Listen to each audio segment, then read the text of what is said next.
అన్ని 3.5 ఏళ్ళు ఎమ్మెల్యేగా ఉండి నేను అడిగితే పోలీసులను పెట్టి పనిచేసిన గవర్నమెంటు మరి ధనాధన ఎలక్షన్స్ కోసం అని చెప్పి ఇచ్చేసింది. నా పుణ్యం అంట, నా రాజీనామా పుణ్యం అంట. రైతులకు మాత్రం పైసలు వచ్చినాయి అధ్యక్ష. చాలా సంతోషం. చాలా నా రాజీనామా పదవి త్యాగం ఊరికే 570 కోట్ల రూపాయల నిధులు మా మునుగోడు నియోజకవర్గానికి వచ్చినాయి అధ్యక్ష. గొల్ల కుర్మలకు ఎక్కడ కూడా మన రాష్ట్రంలో 2వ విడత గొర్రెల పంపిణీ చేయలే. మామూలుగా అయితే గొర్రెలు ఇస్తారు కదా, నా రాజీనామా పుణ్యం అంటే 90 కోట్ల రూపాయలు గొల్ల కుర్మలకు 7,500 మందికి అకౌంట్లలో పడ్డాయి. 100 పడకల ఆసుపత్రి వచ్చింది చౌటుపలకాడ. చౌటుపలక మున్సిపాలిటీకి రోడ్లు వచ్చినాయి. ప్రతి ఊర్లో ₹1 కోటి పెట్టి సీసీ రోడ్లు వచ్చినాయి. పోతే పోయింది నా పదవి 600 కోట్ల రూపాయలు నిధులు అయితే వచ్చినాయి మా మునుగోడు నియోజకవర్గాన్ని. మా రైతులు మాత్రం చాలా సంతోషంగా ఉండరు. కానీ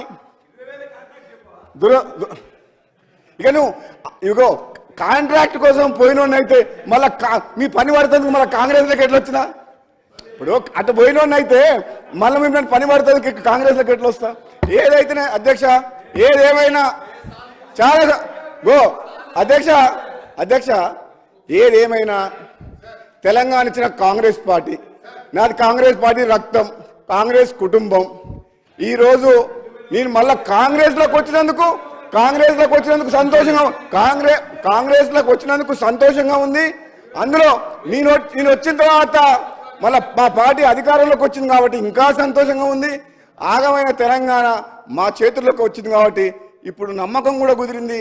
ఈ తెలంగాణ రాష్ట్రాన్ని రాబోయే రోజుల్లో వాళ్ళు చెప్పిన తాగుబోతుల తెలంగాణ కాదు, బెల్ట్ షాప్ల ద్వారా బంగారు తెలంగాణ మేము చేసి చూపిస్తాం.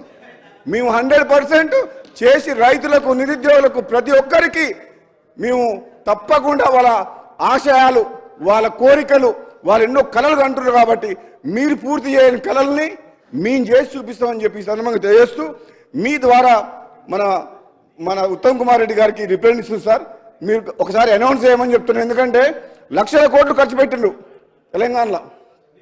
ఇదొక్క ప్రాజెక్టు. ఇగో మీలాగా కళలు లేవు నాకు. కూనమనేని సాంబశివరావు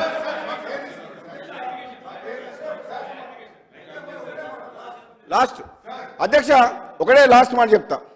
నేనేమంటున్నా అధ్యక్ష, వీళ్ళు ఏమనుకుంటుండ్రు, ఒక్క నిమిషం, వీళ్ళు ఏమనుకుంటుండ్రు, 10 ఏళ్ళు పరిపాలించిన వీళ్ళు చేసిన తప్పులు వాళ్ళు సరిదిద్దుకోకపోయినా వాళ్ళ ఆలోచన విధానం మారలేదని మాకు అర్థమైపోయింది. కానీ మీరు అధికారంలోకి ఎట్లా మళ్ళీ రారు, కానీ మిమ్మల్ని మీరు కాపాడుకుంటే కూడా గొప్ప వాళ్ళే.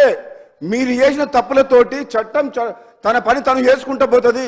మిమ్మల్ని కాపాడటం బ్రహ్మదేవుని వల్ల కూడా కాదు. అంటే కొన్ని లక్షల కోట్ల రూపాయలు, వేల కోట్ల రూపాయలు ప్రజాధనాన్ని లూటి చేసింది కదా. మీరు అవినీతి కాదు, దోపిడీ చేసిండ్రు మీరు ప్రాజెక్టుల పేరు మీద. కాబట్టి తప్పకుండా మీరు మీ శిక్ష అనుభవిస్తారు.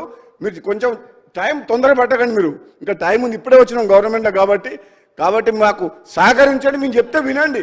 విన్నా కానీ మిమ్మల్ని వదిలిపెట్టే ప్రసక్తే లేదు. మేమైతే వదిలిపెట్టే. థ్యాంక్ యూ అధ్యక్ష, ఇది మీకు పంపిస్తున్నాను. Thank you.